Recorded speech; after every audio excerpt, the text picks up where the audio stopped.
Very often, in the open question and answer period that follows an address, foreign leaders are confronted with probing questions that they may not face in their home countries. Providing such a forum for debate and controversial ideas and issues is central to the university's free speech values, its educational values, and its role as a global center of learning. It should be evident that providing a university forum does not imply an endorsement of the views expressed in these addresses or the policies pursued by these governments, but instead serves as a very different purpose central to the university. Very simply, we have a responsibility to offer our community the chance to engage in conversations with men and women directly involved in the major challenges of the 21st century.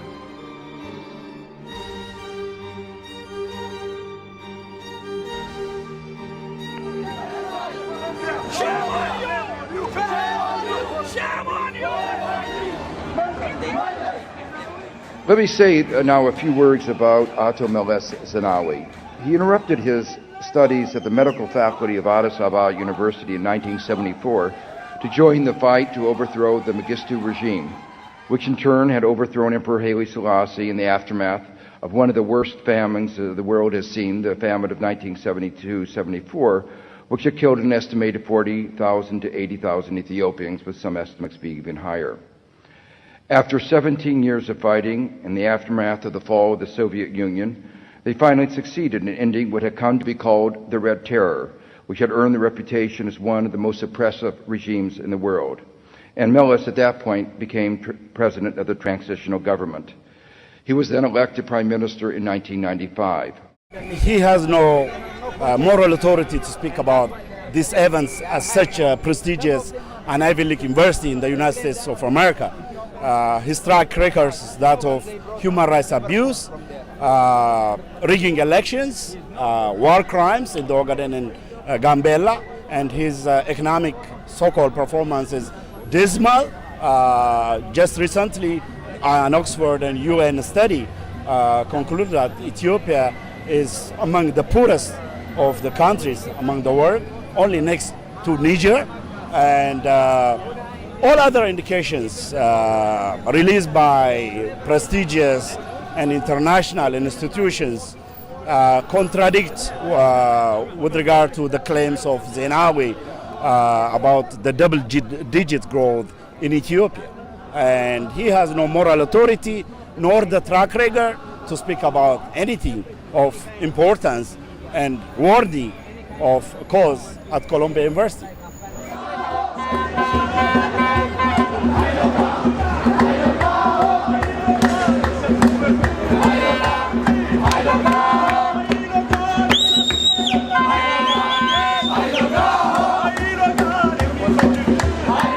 The world cannot afford a continental ghetto anymore.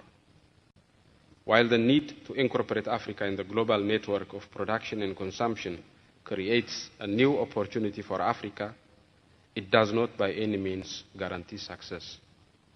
The rest of the world may lack the foresight and leadership to effectively deal with the current prolonged economic crisis by, among other things, bringing 1 billion people in Africa to the global network. But the fact remains that we now have an opportunity that we have not had for decades. The challenge for African leaders posed by the current global environment is thus unique and pregnant with possibilities. The challenge is to use the demise of neoliberalism as the only game in town, to change course and chart a path of inclusive growth and transformation. The challenge is to use the unique global environment to productively link Africa with the rest of the world and to forge a new and more inclusive globalization. Prime Minister, it's true that you fought hard and you defeated the most brutal regime in modern Ethiopian history, the Dud. That's very true. And I think it's safe to say that you claim that your government is under a democracy. But there's proof that shows the contrary. For example, just shuttering the independent press in Ethiopia, especially after the 2005 election, jamming international broadcast stations, including Ethiopia's independent satellite television station. Your troops killing nearly 200 unarmed protesters who were protesting an election that overseers who were neutral said was very non-transparent. The jailing of many people who do not share your ideas, including the leader of the largest opposition group, Tuklan Madetsa.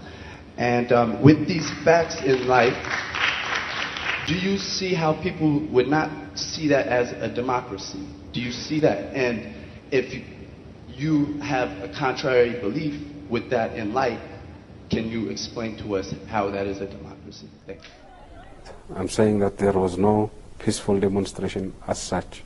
It was an uprising, and we put down an uprising. Regrettably, it involved loss of life, but it was not a peaceful demonstration at all. These were posted on one of the billboards on campus, so I saw them and I thought it was a who, what, where, when, why of the event. I was like, oh, okay, they're publicizing it like this. And then I see it, and there's all these accolades he supposedly had. And so now, it's funny because like, these don't even sound real.